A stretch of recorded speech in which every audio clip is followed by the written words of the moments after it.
Okay, well, I'm delighted to introduce our next panel. Three really wonderful colleagues of ours at the Kinsey Institute. So this panel is on sexual consent, intimate partner violence, and sexual assault. So we have three speakers. Kristen Jozkowski is a senior scientist at the Kinsey Institute and also the William L. Yarber Endowed Professor of Sexual Health in the School of Public Health. And Kristen is also the principal investigator of the Indiana University Abortion Attitudes Project. So there's quite a lot that I know everyone wants to ask her this month, always, but especially now. And then also Zoe Peterson is senior scientist at Kinsey and professor of counseling and educational psychology and the director of the Kinsey Institute's Sexual Assault Research Initiative. And Jennifer Barber is senior scientist at Kinsey and professor of sociology and also the director of the Relationship Dynamic and Social Life Project. So as you can see, we cover a lot of disciplines, and these are really wonderful, brilliant colleagues. Jennifer and Zoe are in the same office suite as me, so they know my tendency to pop in and just say, let's talk about this. And so thank you. But Kristen's going to kick us off. Thanks, Justin, and good morning, everyone. As Justin said, I'm Kristen Jozkowski. I'm in the School of Public Health.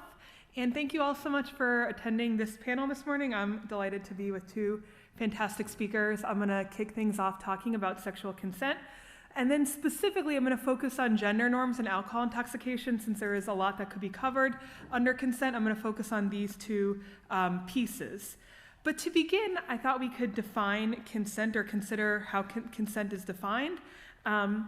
In a review article I did with Zoe Peterson and Charlene Mullenhart, who's also in the audience, we define consent in three different ways. One as an internal state of willingness, one as an act explicitly agreeing to something, and then finally as a behavior that someone else might interpret as willingness.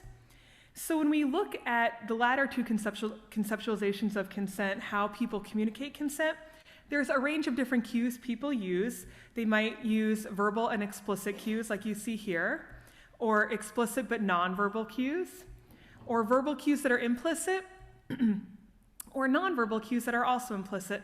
And then even further, people report using no response signals or saying that they didn't do anything or they did not resist to indicate consent. And as you can imagine, that's even more implicit and of course nonverbal. And then we also know that people consent in myriad ways that might fall along these axes. But importantly, context can influence consent communication, how people interpret and communicate consent. For example, gender. We know that women are more likely to use nonverbal cues to communicate consent, whereas men are more inclined to use verbal cues compared with women. In terms of sexual behavior, we know people are more likely to report using explicit cues for intercourse behaviors, and then more implicit cues for genital touching or kissing behaviors, with oral sex sort of falling in the middle. Another important context is the gender of the person you're having sex with. Up to the previous slides I was just showing you referred to sexual behavior between men and women, but because in part there's a lot less research on sexual minorities and in terms of consent, but from these two studies with sexual minority university students did find similar cues used by sexual minority university students as heterosexual university students. But in a more recent study, we looked at how sexual minority men communicated consent, and we found that they were more inclined to use explicit verbal and nonverbal cues. And interestingly, men also in this study reported communicating consent over text message or through sexual or dating apps prior to actually meeting in person. Therefore, once they met in person, there wasn't actual exchange of consent because they thought or they felt as though they had already communicated that earlier. And then also we can consider sexual precedence as another context. So people, and by sexual precedence I mean having a previous sexual history, engaging in sexual behavior, or in particular sexual intercourse prior to the current interaction. And we know that people tend to rely more on no response signals or that not responding, that not resisting, not saying no. And another way to think about this is tacit knowledge. So just assuming that you know what the other person, that the other person is consenting, people talk about relying on this tacit knowledge. And if you think back to that previous slide I was showing you about the sexual minority men who thought they communicated consent virtually, in advance. When they might have met in person, they just sort of relied on this tacit knowledge that they just knew the other person's consent because it had already been previously communicated. But another thing I was particularly interested in terms of context is the location in which people might interpret that, might believe that they are starting to interpret and communicate consent. So I conducted a series of studies to investigate how heterosexual young adults perceive consent communication, starting in a social context like a bar or a party. So over the next couple slides, I'm going to present some data from these studies, and I do have some pseudonyms used in there. So I just wanted to let you know about that, and also emphasize that this is a sample of heterosexual young adults. And again, like I said, because of there is a lack of research in sexual minority folks in terms of consent. So in terms of this question about location, physical location, as exemplified in this quote, we found that there was support for the perception that consent communication was starting in a social context. So even though researchers like myself have really focused on the moments immediately preceding when sexual behavior may occur, it seems as though young adults are thinking about cues that are occurring in a social context, and then also notably perceiving the transition as an important indicator of consent. However, factors like I mentioned at the beginning of this talk, such as gender norms, influence consent communication, and in particular, young adults talk about this factors like alcohol intoxication that can also influence consent. So I wanted to focus on those aspects as well, especially given the high rates of alcohol-facilitated sexual assault experienced by young people. So thinking about these other factors, there were distinctions in how women and men interpreted some of these transition cues that I mentioned earlier, that moment of transition as an important indicator. But there was some of a minor disjunctive interpretation in terms of how people were perceiving these cues. So women were a bit more tentative in their articulation of the cues that occur in a social setting and the transition. They were more tentative in their claims that this absolutely indicates consent, whereas men were much more absolute and explicit that this does equate to consent, that these cues mean consent. Women would say that it could mean consent to sex, or it could imply sexual interest or romantic interest or other things that they were trying to communicate, or just they weren't trying to necessarily communicate consent through these actions. Similarly, in the same study, we found that consuming alcohol in a social context was perceived by young adults as indicating consent.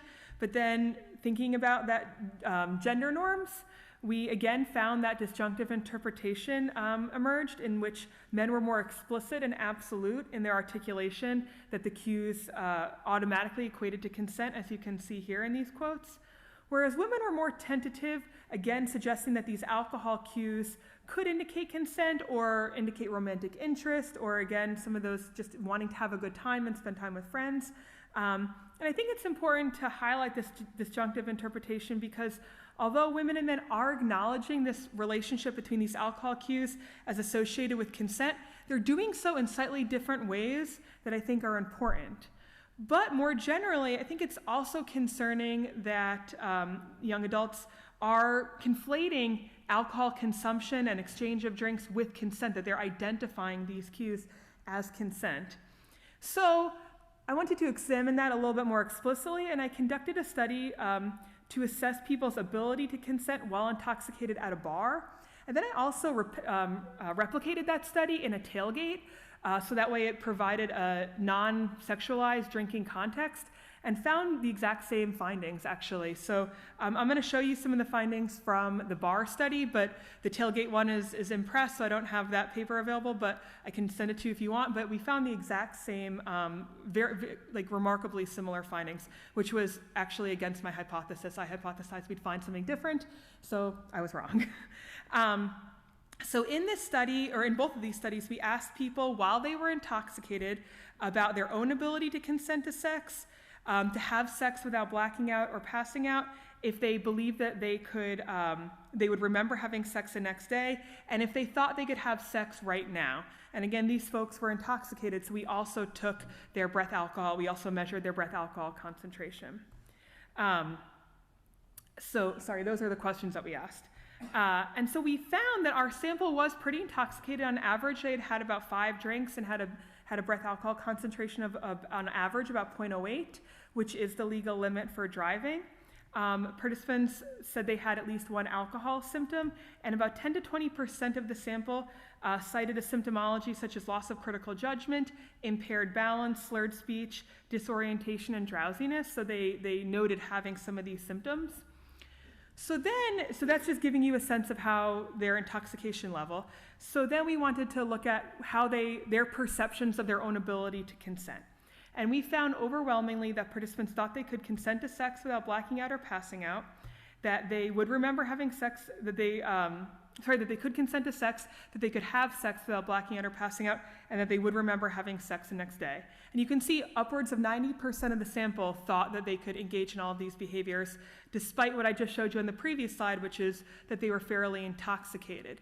And importantly, there was variability in intoxication. So although 5 drinks and 0.08 were the averages, there were some people in the study who were quite intoxicated and other people who weren't so intoxicated. Yet I think it's important to point out that there was very little variability in perceptions of consent, with almost everybody saying that they could consent.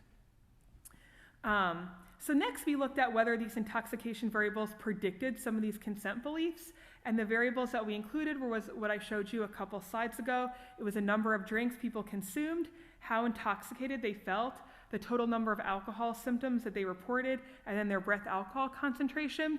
Well, we found none of those variables predicted ability to consent, but we did find that the number of symptoms people reported predicted whether they thought they could have sex without blacking out or passing out, as well as whether they'd remember having sex the next day. So there was a little bit of association with some of the symptomology and some of these consent perceptions. But again, I think the highlighted point to make is that despite variability in alcohol intoxication, everyone thought they could consent. And in addition to people perceiving that they can have sex while intoxicated, like what I just showed you, in another study we found that women sometimes relied on alcohol to avoid social repercussions from having sex. So not only did people think that they could consent while intoxicated, in some instances people talked about needing alcohol as a sort of social justification for having sex. So for example, in this passage, you can see the participant talks about how she has friends who get drunk so they have an excuse for having sex.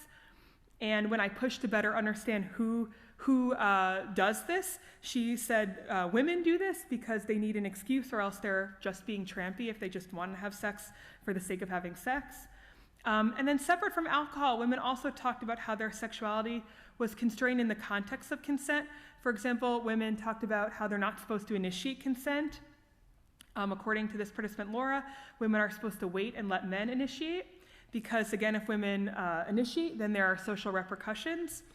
And this sort of echoes a study I did with Zoe Peterson on stage here with me, in which we found that there was support among college students for this endorsement of women as gatekeepers and men as initiators, support for this traditional sexual script, which ultimately constrains everyone's sort of abilities to communicate consent, but particularly women's ability to seek consent.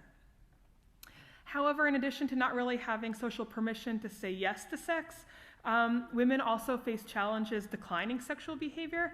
So for example, women reported feeling bad, like they owed men something, particularly if a man had bought them a drink. So we see again that introduction of the alcohol cues and alcohol use, or allow them to spend the night somewhere if they were too intoxicated and not able to go home. And then another facet of women not being able to say no came from men reporting that they would ignore women's refusals. For example, you can see this participant says that if a woman's refusals are soft, and by soft he meant not overt expressions like screaming or leaving, he would continue to pursue sex post-refusal. And this participant says that women should give clear signs, but then he hedges and says, but not so clear or blunt that it's awkward. And this makes it sort of a tricky line for women to navigate, in particular, given what I showed you on that previous slide, where another participant said that men or he will ignore women's soft refusals. And this is concerning given more recent work I've done looking at how people refuse sexual behavior. We found that people most commonly refuse sexual behavior through nonverbal and subtle cues, and also that people look for nonverbal and subtle cues to interpret a refusal. So this notion of needing something overt and obvious, or as a team in New Zealand calls an obvious gesture, to refuse sexual behavior doesn't really seem necessary for people to understand refusals, particularly men in the research from New Zealand. And having one's refusals ignored is concerning because in this study we found that college students experienced fairly high rates of non-consensual sexual behavior because they believed that refusing was useless, that their refusals would be ignored. So affirmative consent initiatives have been designed to address sexual assault by promoting explicit consent, and there are certainly important critiques to affirmative consent initiatives, and I've participated in providing some critiques, but I think there are some important aspects, particularly the collectivist notion that sex happens between people, and that affirmative consent doesn't sort of emphasize traditional gender norms, and affirmative consent promotes sex and consent as something that's good, positive, and sexy. But I still think there's more work we need to do to understand consent, so I'll conclude here with just a couple of recommendations for future research. First, as I mentioned at the beginning of this talk, given the ubiquity of alcohol-facilitated sexual assault, I think we need more research examining the effects of alcohol intoxication on consent, particularly considering gender norms and sexual double standards. And then we also, I think, need to diversify the samples and the populations that we are studying consent among beyond heterosexual, primarily white college students. And then finally, I think it's important to consider more sex-positive approaches to studying sex beyond a sexual violence framework. Recently, a former student and I submitted an article for publication in a journal, and they came back and said, you have to talk about sexual assault. And my student and I just really pushed back and said, consent is an important enough construct to all aspects of sexuality, not just sexual assault, that it deserves attention on its own. And we really went back and forth, and that was a real sticking point. So I think that this is something our field needs to pay attention to. So with that, I'm going to stop and turn it over to my fantastic colleagues. But if you do have questions or want to see any of the papers, please feel free to email me. Thank you very much. Okay, well, that's a little bit of a hard act to follow, Kristen, but super interesting. I'm just going to pick up on one of the three recommendations you made there at the end and talk a little bit about young women who are not exclusively heterosexual and their experiences with intimate partner violence. So going directly against one of your recommendations to, not just talk about violence, but I'm a demographer actually, and so we are sort of obsessed with population levels of things. And what I'm going to talk to you about today is based on just a random sample of a population, which turns out to have quite a few young women in it that are not exclusively heterosexual. So what I mean by not exclusively heterosexual, and just because I'm talking instead of writing, I'm sometimes going to say non-heterosexual, but what I mean is not exclusively heterosexual in terms of identity or attraction. And what I'm investigating in this study is whether these non-heterosexual young women experienced higher levels of intimate relationship violence than exclusively heterosexual women, and if so, why? So the study that I'm talking about, as Justin mentioned, actually is called the Relationship Dynamics and Social Life Project, and it was a large data collection project from 2008 to 2012. So one thing I want to say is that these young women who were in this study are about 32 now, in their early 30s, so things have changed quite a bit in the past 10 years. And so I am planning a follow-up study, and also I'm planning follow-up interviews with these young women, but also I'll tell you about my plans for the future when after I talk about this a little bit. So it was a random sample of 1,003 young women, and it was chosen from driver's license and personal ID card databases in the state of Michigan in one county. And so what we have a sample of is of young people who were assigned female sex at birth, because that's what was on driver's licenses in Michigan in 2008. At that time, it was not permissible to list a gender on your driver's license that did not match your birth certificate and your sex assigned at birth. And of course, that's changed since then.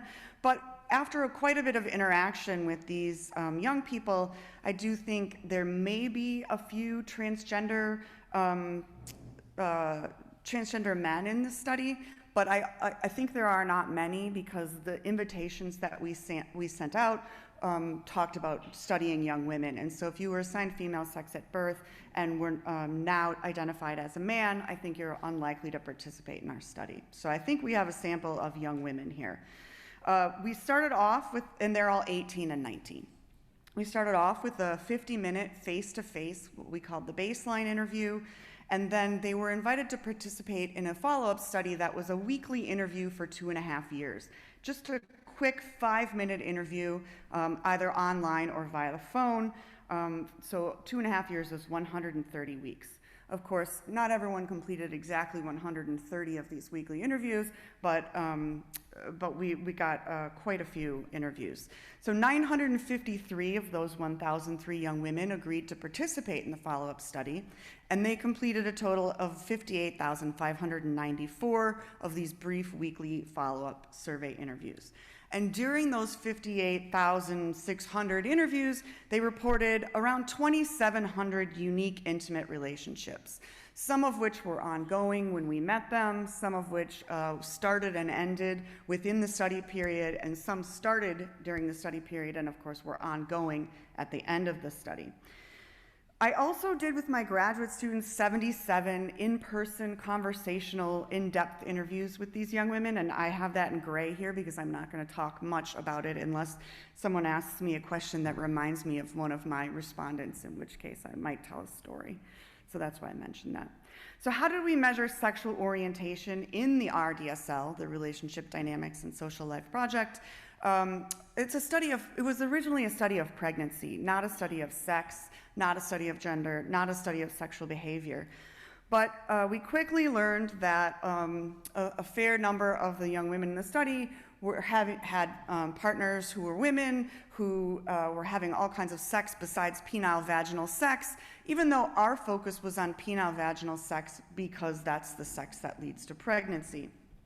So we did go back quickly and do a supplemental interview specifically about sexual orientation, and not everyone completed that interview, so we have the sexual orientation of about half of them. And 25% of them were not exclusively heterosexual, most of which were not lesbians who were only attracted to women, although 13 of the 141 women who were non-heterosexual did identify as lesbians and were only attracted to women. 75% of the young women said that they were exclusively heterosexual. And so we asked them 2 questions to create these not exclusively heterosexual or exclusively heterosexual measures. First, when I think about who I'm romantically and sexually attracted to, it is, and then the options were always women, usually women, sometimes men. Gender isn't important, usually men, sometimes women. And the exclusively heterosexual women said always men. And then similarly about their sexual orientation identity, do you consider yourself lesbian, gay, or queer, bisexual, straight, or I don't label myself in this way? All these things that I highlighted in red are what we considered not exclusively heterosexual, so it's a pretty broad definition. So what can we learn about intimate partner violence using this data set? Now remember, these are short interviews, they're 5-minute interviews, and we asked the same questions every week, so we didn't have time to ask a lot of questions about the qualities and the experiences in the intimate relationships, but we did manage to squeeze in these 4. Did you and whoever the current partner is fight or have any arguments? Did this person swear at you, call you names, insult you, or treat you disrespectfully? Did this person threaten you with violence, or did this person push you, hit you, or throw something at you that could hurt? We asked a lot of other questions about the specific experiences in the relationship, and also some characteristics of the partners. And then we could also, based on all of these weekly interviews, construct some measures summarizing their experiences over the 2.5-year period. And so, chart title, that's not good to see that on your slide, but I was working on these last night, as Dove will attest to, until the very last minute. So we found quite a few differences between the non-heterosexual women and the heterosexual women in terms of their relationship experiences. If you look at the upper left, the IPV, intimate partner violence prevalence, was noticeably higher among the not exclusively heterosexual women, who are in blue here, compared to the orange, which represents the exclusively heterosexual women. So they experienced more fighting. These non-heterosexual women experienced more fighting in their relationships. They experienced more disrespect, almost twice as much disrespect in their relationships. More threats, although threats were relatively rare, and so that difference doesn't have a star. It's not technically statistically significant, although it's close. And then about twice as much assault as well, so actual physical assault. So indeed, they do experience more relationship violence, and so the question is why? And what we can do with this data set is look at other characteristics of their relationships and see whether that explains why they're experiencing more violence in their relationships. So what other differences in their relationships are kind of candidates for explaining this? It turns out that they do have, so of their weeks in the study, they have more weeks that have penile vaginal intercourse than the completely heterosexual women. And some of this might be, for example, because of religiosity. So some young women in the study never had penile vaginal sex. Some women in the study had penile vaginal sex every week. But also it's important to keep in mind that this is a weekly measure, so this is the proportion of weeks, not really a sexual frequency measure where we're asking how much sex are you having. It's more of a broad kind of maybe access or characteristic of your kind of broad partnership behavior. And so the non-heterosexual women are having substantially more penile vaginal intercourse than the non-heterosexual women. They, as a result, experienced a higher rate of pregnancies, and they also cohabited with their partners more than the heterosexual women. They experienced a bigger age gap in their relationships, and their partners were non-monogamous more frequently. And so kind of bracketing consensual non-monogamy, which is a very important topic for research. The young women in this study, and remember this is 10 and more years ago, based on my interviews with them and my other research on their sexual behavior, were not in consensually non-monogamous relationships, and non-monogamy by your partner was one of the strongest, if not the strongest, predictor of breaking up in these relationships. So don't think of these as potentially, I mean, some of them were potentially consensual non-monogamy, but for the most part, it was non-consensual non-monogamy. So where did the young non-heterosexual women not differ from their heterosexual peers or their exclusively heterosexual peers? They didn't have more partners. They had a very similar number of partners. They experienced a very similar rate of breakups, so they had similar relationship stability. Their partners were not more dominating, but somehow they were more violent. And so what we found was, I'm going to just focus on disrespect as an example here, but this pattern that I'm going to talk about holds true for fighting and threats and assault as well. So what explains this nearly double rate of disrespect in intimate relationships for the not exclusively heterosexual women? And so kind of what are the candidates? So this is the kind of the main effect, and this is sorry for putting numbers up here, and I couldn't easily figure out how to quickly graph it last night at 11 p.m. So I'm just going to show you the model and circle the candidates here. So the negative 0.04 is meaning 4% less intimate partner violence for the women who were exclusively heterosexual, and it's a percentage point difference. So remember, it was 9% versus 5%. And we can explain about half of this difference in intimate partner violence by looking at, total number of partners shouldn't be circled because that doesn't differ for the heterosexual and the non-heterosexual women. But the things that did differ that, so I think I have that circle in the wrong place here. The things that did differ were, oh no, I'm sorry, oof. Not the total number of partners, that's not what is circled, but the proportion of weeks with heterosexual intercourse. Remember, the penile vaginal intercourse rate was higher for the young women who were not exclusively heterosexual, and their partners were non-monogamous more, and they also cohabited more than their exclusively heterosexual peers. And those three things together explain about half of this difference in intimate partner disrespect. So I tried to keep this very short to make time for questions, but here's what here's like the one-sentence summary of what I'm showing you, which is that these non-heterosexual women experience more intimate partner violence in their relationships in part because they have more frequent penile vaginal sex with cohabiting male partners who are non-monogamous. And so this is sort of their, the kind of relationship that they experience at higher rates that explains why there's this higher level of disrespect. So thank you for listening, and I also just wanted to talk for 1 minute about what I'm planning for the future, which is a study that is more focused on sexual behavior and that is focused on couples. So this study focused on women only and asked women about their partners, and I'd like to do a similar study with weekly interviews that includes both partners, that hopefully includes a broader range of sexual orientations as well as gender identities. Again, it will be population sampled, but both of those things are increasing in prevalence, and so just with a natural population sample, we'll see more transgender young people, especially young people, and we'll see more bisexual and lesbian young women in the sample as well. So thank you.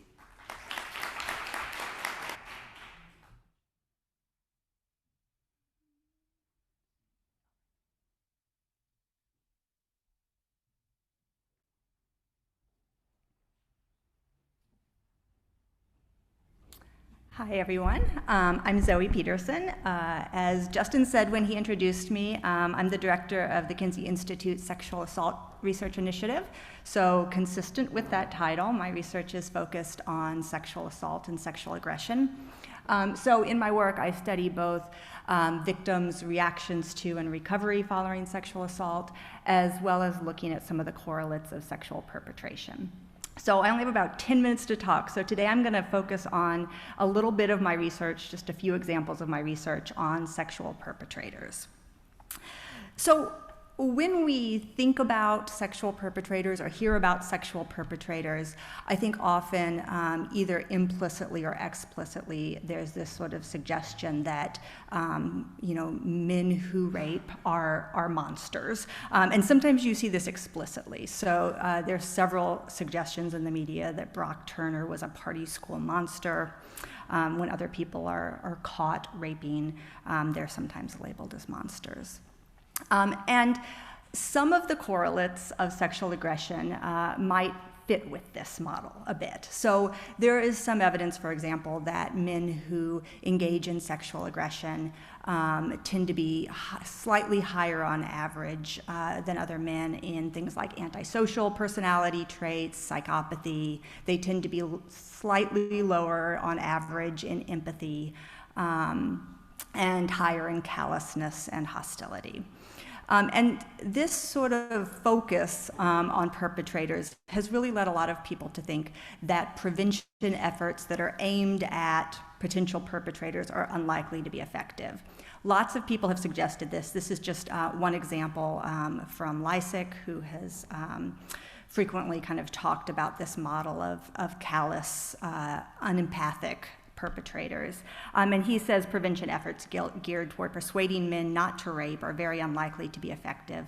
Lessons can be drawn from many decades of experience in sex offender treatment, which have demonstrated that it's extremely difficult to change the behavior of a serial predator, even when you incarcerate him and subject him to intensive multi-year programs.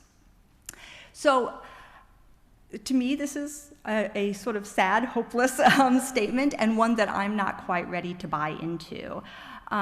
So although some of the correlates of sexual aggression perpetration speak to kind of callousness, I think that ignores some of the other research. I think some of the correlates of sexual aggression point to vulnerability rather than exclusively callousness.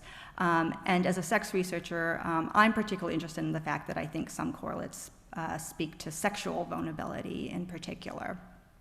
And I think it's worthwhile to focus on those correlates that look at vulnerability, not because I think those excuse or justify sexual aggression in any way, but because those might be points of intervention where we could actually begin to change behavior or prevent perpetration. So just as a sort of obvious example of this vulnerability, there's a lot of research out there by a lot of different researchers that's shown that sexual perpetrators are often sexual victims, both in childhood but also in adulthood as well. So in a study that I did with my students, we surveyed young men ages 18 to 30, and we identified whether men had ever engaged in sexual aggression as adolescents or adults. And so we were looking at sexual assault, meaning oral, anal, or vaginal sex perpetrated through force or incapacitation, so when the person was too drunk or high to consent. And we identified a group of men who had and had not engaged in sexually aggressive behavior. And then we asked them about their own victimization experiences. So among the men who had never perpetrated sexual aggression, only about 11% reported that in adolescents or adults they had been victims of sexual perpetration. But when we looked at the sexually aggressive men, 49% of the men reported that since age 14, they had been a victim themselves of non-consensual oral, anal, or vaginal sex. So there's this really strong correlation between being a victim of sexual assault and being a perpetrator of sexual assault. So it seemed like those sort of dual victim perpetrator individuals might be particularly interesting to look at in terms of what are the factors that leave them vulnerable. So we subdivided our sample of men into those that had no adolescent or adult sexual assault experience, those that had been perpetrators but not victims, those that had been victims but not perpetrators, and then those that had been both victims and perpetrators. And the first thing we looked at was their experiences of child sexual abuse to look at that early sexual vulnerability. And you can see that the rates of reported child sexual abuse among the dual perpetrator victim group was extremely high. So 73% of that group reported a history of child sexual abuse, significantly higher than all of the other groups. We also looked at other kinds of sexual vulnerability. So, for example, the dual victim perpetrator group was the highest of all groups in distorted sexual self-concept, and that was a subscale that measured things like seeing sex as your primary source of worth, or seeing sex as really essential to your sense of self-esteem.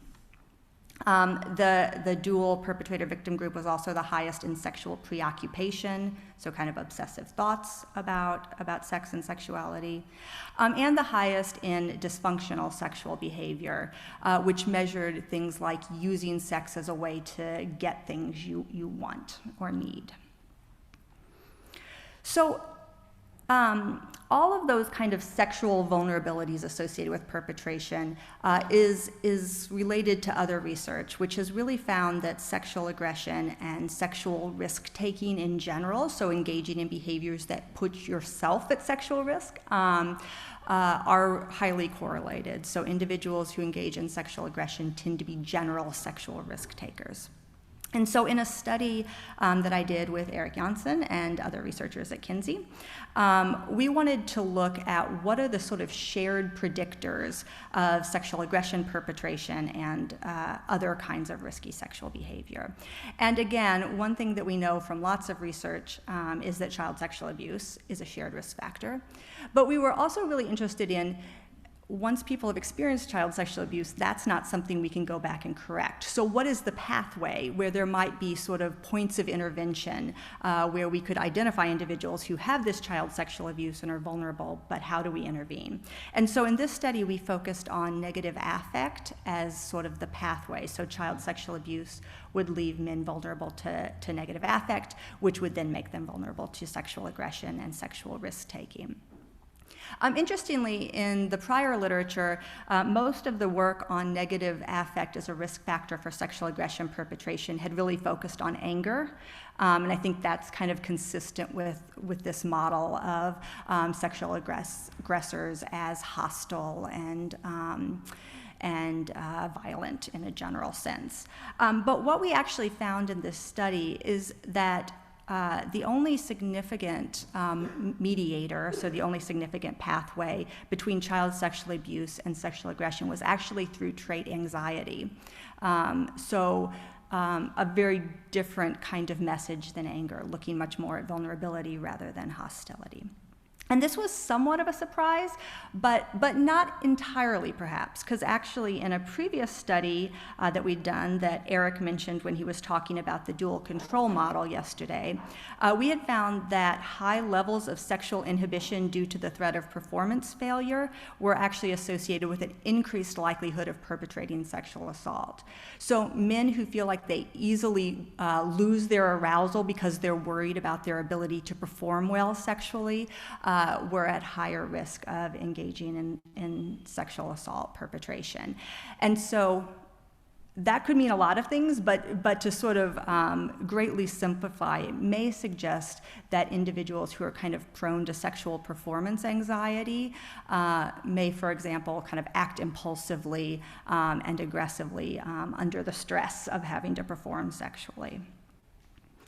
So, given that I think that there are these kind of sexual vulnerabilities that may put men at risk for perpetrating sexual aggression, this raises the question of whether sex education might function as an intervention to actually reduce rape likelihood.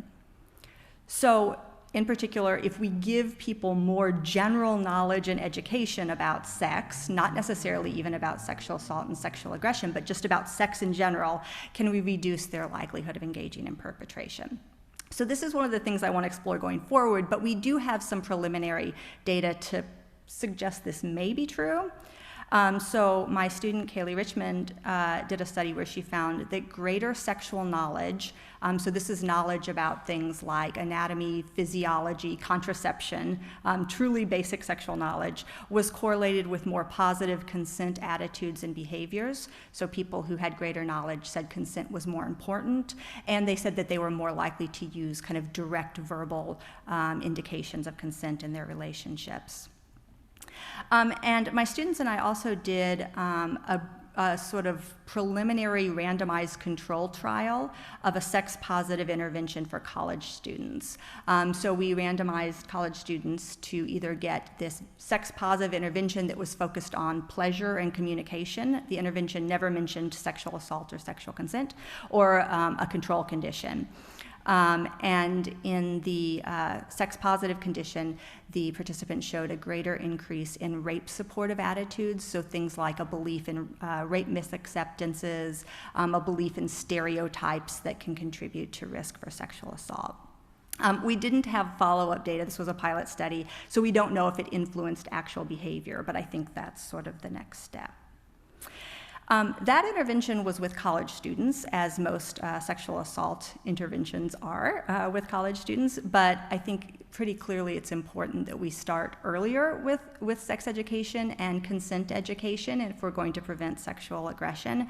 And so my outstanding students, Ben and John, and with my colleague in public health, Catherine, we are doing boundary and consent education with rural elementary students in Indiana. So we're going into the rural elementary schools and talking with kids in 1st through 6th grade in age-appropriate ways about what is consent, how do you respect other people's boundaries, how do you know when they're feeling uncomfortable. And so if you're interested in that project, John and Ben have a poster out in the poster session. So to leave time for a few questions, hopefully, or maybe not, I will stop there. Thank you.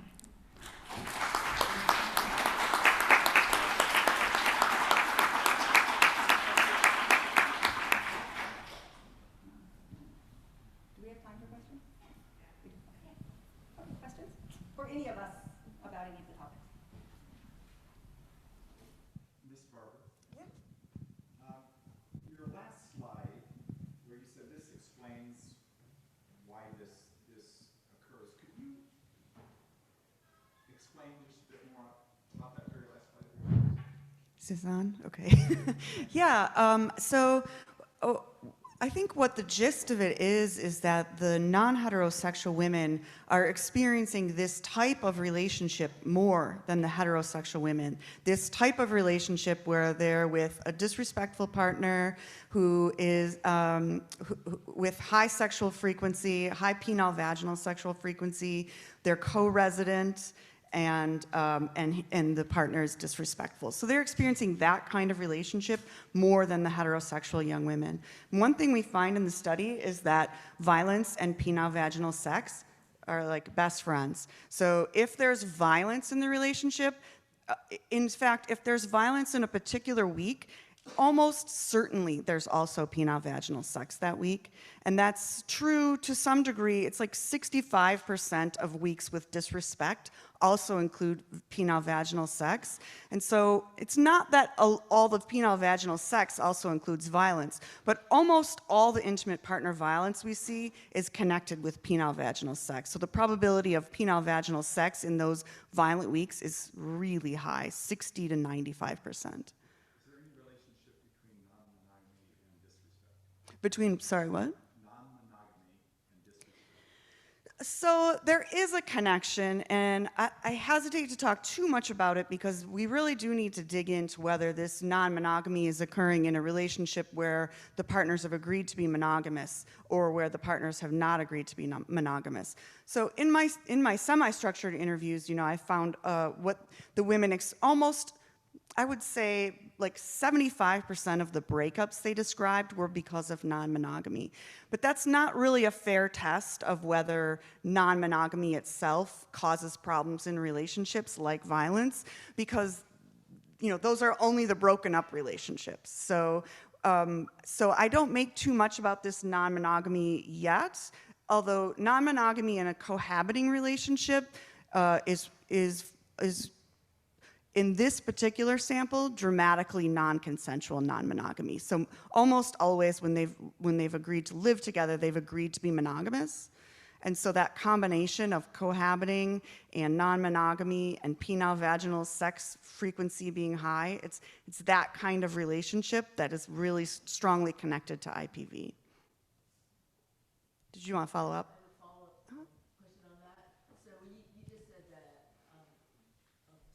That violence and penile vaginal intercourse were related to each other. Do you have any sense, or did they say how that happened? So was it like an argument and then make-up sex, or did the disrespect occur? So I have a couple stories. I'll tell you one, sort of the most dramatic story that I got while doing these interviews. It was the first interview of the project for me, and I met this young woman who I call Samantha, and she told me about this social event that she was at with her partner who was 38 years old, had 5 or 6 children already with, she couldn't remember, 4 or 5 other women. And it was a highly disrespectful relationship, and it was a violent relationship. And so they were at this social event, and he thought she was flirting with someone else. And so they abruptly left the party, and he drove her to the back of this park. And she thought they were going to, fool around in the back of the park. And she said, so I'm sitting there, the music is on, I'm thinking we're about to, get groovy, is what she said. And bam, he hit me in the face. And bam, he hit me in the face again. And my nose was bleeding. And I was telling him, you're so wrong. Like, he said, you think I didn't see that? And she's like, you don't know what you're talking about. You were drunk, And then she says to me, he knew he was wrong, and that's why we wanted to have sex after that. And so my question was, well, did you have sex after that? And she said, well, of course I had sex after that. He's 6'5". He's so big he could flip me over with his pinky. So it was a messy story about, desire for sex, violence, desire receding, sex happening anyway. But that's the kind of link between violence and sex, where there's some hint of reconciliation in it. There's some, some initial desire and the surprise of being hit. And so I think it's a messy relationship, but it's a clear link. Almost, and I don't know, it's within a week, so I don't know what came first, the hitting or the sex, but they clearly co-occur. I don't know what causes what, but when there's violence, there's also sex.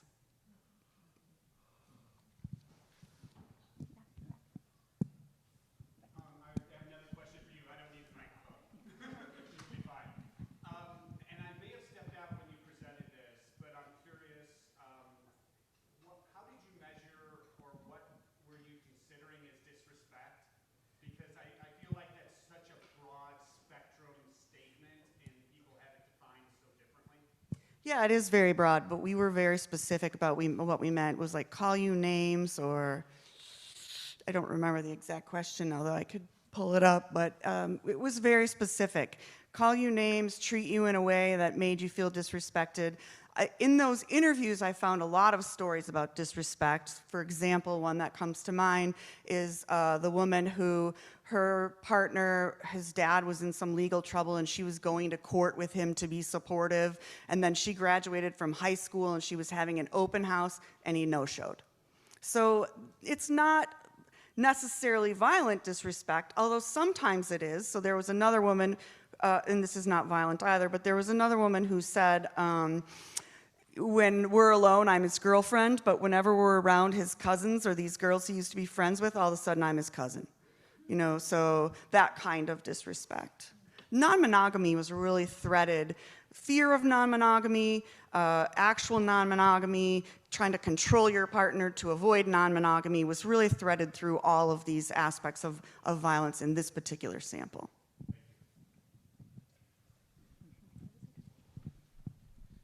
I have a question for Zoe. Hi. Just because I'm really interested in consent intervention, thinking about the sex-positive intervention, I was curious about whether that was an existing intervention that was maybe just implemented to evaluate those related outcomes, or if it was intentional to not include any information about consent, and if so, why? Like, would you recommend not directly addressing those topics to actually promote consent supportive attitudes? Yeah, so good. Is this on? Okay, good question. So yes, so it was very intentional. So we used interventions that were loosely based on the Our Whole Lives curriculum for young adults, and we really focused on communication was the language we used, and pleasure, and we talked about how communication could lead to mutual pleasure, and what's the best way to ensure that both you and your partner are having the most pleasure possible. And we did that very intentionally because one of the things I think is that most of our interventions to try and stop men from raping are very sort of accusatory, and men are very defensive, and most men, probably almost all men, don't think they're rapists, even if a few of them are. And so what we were interested in is, can we just avoid that whole minefield altogether and talk about pleasure, which is something that benefits everyone, right? It's not just about don't hurt these other people, it's also this benefits you. And if that would result in changes in rape supportive attitudes. So it was intentional, and this was just a small pilot. It was a one-time intervention. So I would very much like to expand it and look at how it affects behavior.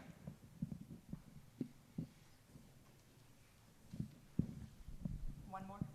We can take one more. I don't know who's next.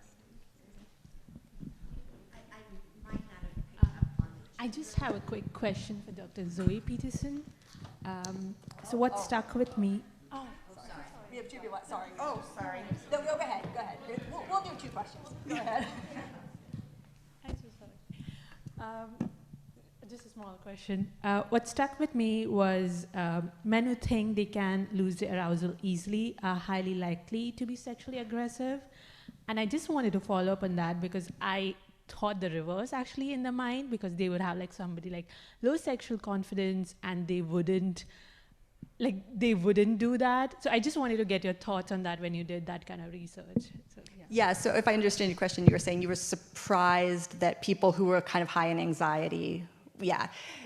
I mean, it is counterintuitive, right? Because we think about perpetrators as being sort of, overly confident, entitled.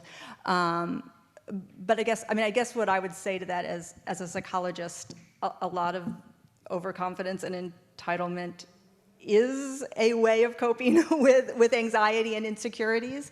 And so I don't think that's always the case. I think that probably there are some perpetrators who, truly are pretty emotionally callous and would probably be hard to change. But I think it's also possible that there are some that are do have those underlying vulnerabilities that might not be so obvious in your interactions with them, but that might be a point of intervention. And there's not a lot of research on anxiety and perpetration, but there are several studies kind of throughout the literature that have found that. It seems to be a fairly consistent finding, but I think we need more work on it. So, Zoe, I really am attracted to that understanding and that connection, but I'm not sure if you mentioned it, but I have worked with a lot of male victims or survivors, and I'm wondering, do you think it would work the same way for women perpetrators as for men perpetrators? Yeah, I mean, I do. So there's, obviously a lot less research on women as perpetrators. I will say that in the study I talked about of the overlap between perpetration and victimization, some of those men had been perpetrated against by women and some by men in that study. So yes, I think we need more research on women, but I guess I would hypothesize that the mechanisms are pretty similar, right? And so one thing we liked about the sort of sex-positive intervention also is it was for all genders, and we didn't have to discuss, like, here are the typical perpetrators, here are the typical victims, here's what men should do about listening to women. And so it didn't promote those sort of gender stereotypes. We could just talk to everyone about pleasure and communication.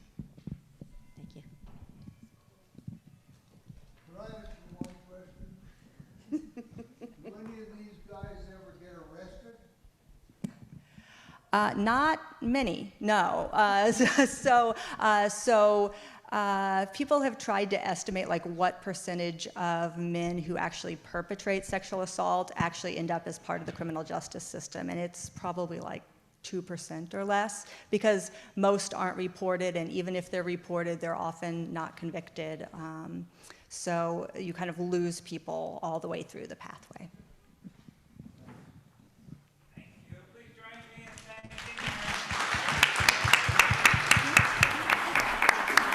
A huge thanks to Dr. Jozkowski, Dr. Peterson, and Dr. Barber. As many of you know, we've really been building out our research programs on issues of consent and sexual misconduct. So it's amazing to have three of the top minds in the whole world to be able to be a part of that on our team. So thank you. Thanks so much. And actually, I mentioned earlier Alison Withrow Field, who was a part of the Kinsey Institute team in 1953. Some of you know she actually was a criminologist, so it's actually a long history at the Institute of working on these sorts of issues.